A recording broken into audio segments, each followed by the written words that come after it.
There is no way they do this, as we have a shocking update regarding the Edmonton Oilers goaltending situation and how a controversial player is available for GM Stan Bowman to acquire.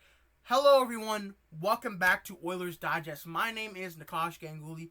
Hope everyone's having a great day, great time when you guys are watching this.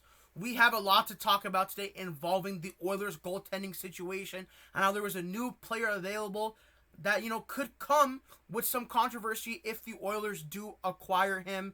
But before we get into that and more, make sure you guys do, of course, subscribe to the channel. We are currently at 80% of viewers who are not subscribed. So if you're in that large portion of Edmonton Oilers faithful who are not subscribed to the channel, why don't you hit that subscribe button?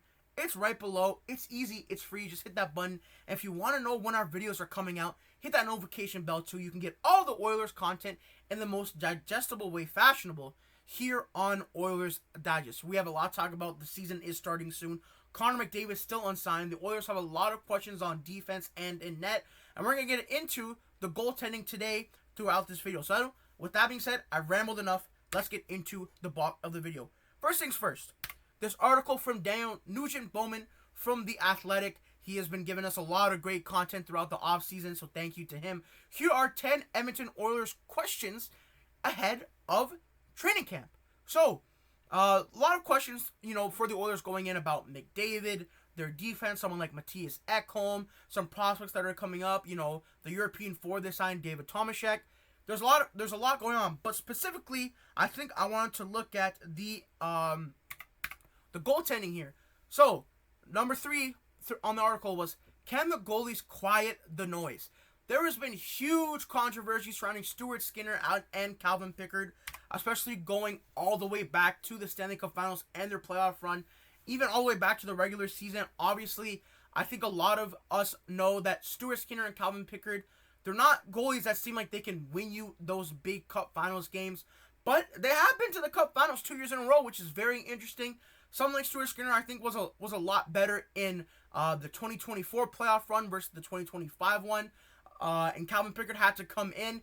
And I don't think either of those goalies are goalies you want in the Stanley Cup Finals as you're starting. I think, to me, Calvin Pickard is a fine third-string goalie.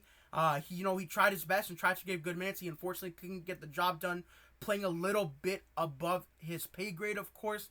And to me, Stuart Skinner is in a position one higher than he also should be. I don't believe he's a 1A or a full-time starting goalie in the NHL. I think if he was a 1B in a tandem, he would look a lot better. Just that for my money. And to me, he's getting paid for it too, with $3.4 million. There should be someone better than Stuart Skinner in the net.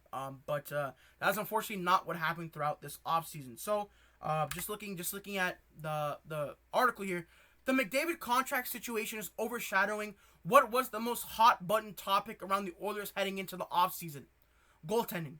Stuart Skinner and Calvin Pickard combined to win 29 playoff games over the past 2 springs, but they're still viewed by many as the team's Achilles heel, which I just said. There was no change between the Pipes, but out is goalie coach Dustin Schwartz. Schwartz has been replaced by Peter Aubrey. Again, this was a huge thing, bringing in a different goalie coach, see if you can get a different perspective on both Stuart Skinner and Calvin Pickard.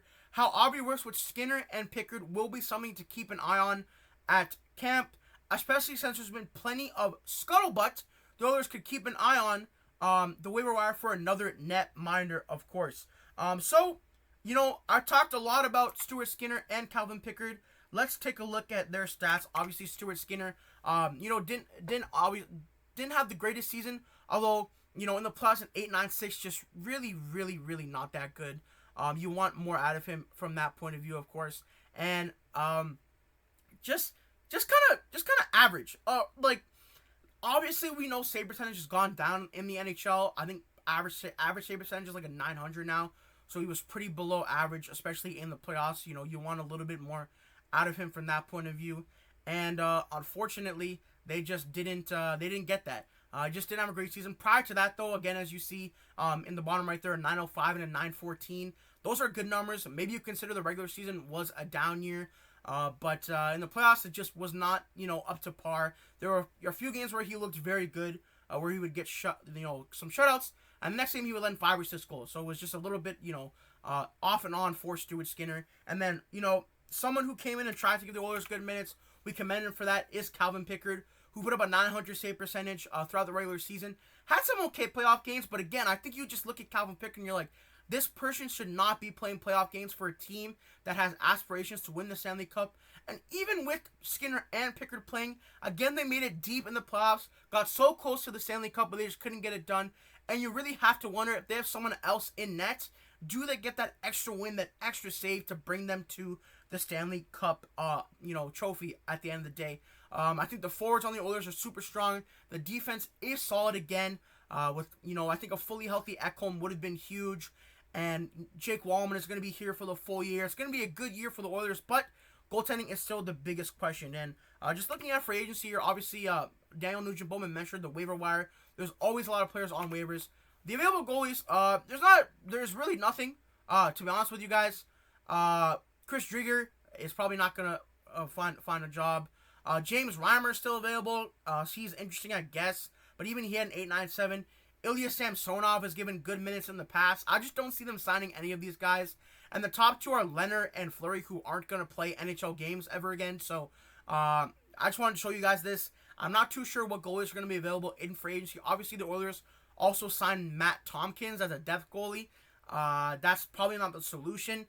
And something that my friend Matt on the channel has discussed throughout the offseason is Carter Hart. And some news in the NHL was the 5 players acquitted in the 2018 World Juniors trial will be suspended until December 1st, and they can sign with teams on October 15th. If you have watched the videos with Matt Pierce on the channel, he is strongly against the Oilers signing someone like Carter Hart. It's super controversial. That I don't think the PR is worth it, especially with a lot of stuff going on with McDavid right now. And just overall, I don't think it's a smart move for the Oilers to do. I don't see Stan Bowman doing it, even if you do look at Carter Hart's stats, like 906 last year, 907. To be honest with you, if you look at the save percentage, like on its own, Stuart Skinner's kind of better than him. So I don't know if he really moves the needle that much. And personally, I just wouldn't do it if I was the Oilers. I think it's not the smartest move from a ton of lenses. It's a solution certainly, but if you look for it from all perspectives, I think it's a bad PR move. I think it'll be too controversial. I don't know how much the fans will like it. And the Oilers have been known in past for bringing on players that have had, controversies in the league. When they signed Jake Virtanen into a PTO those years ago, Corey Perry had a very interesting leave from the Blackhawks. Someone like Evander Kane, but I think when you look at someone like Carter Hart, it's just another level that's not worth doing from my point of view at all. And then I'm also very curious how the Oilers would even make that work, because they have no cap space. They have $225,000 in cap space.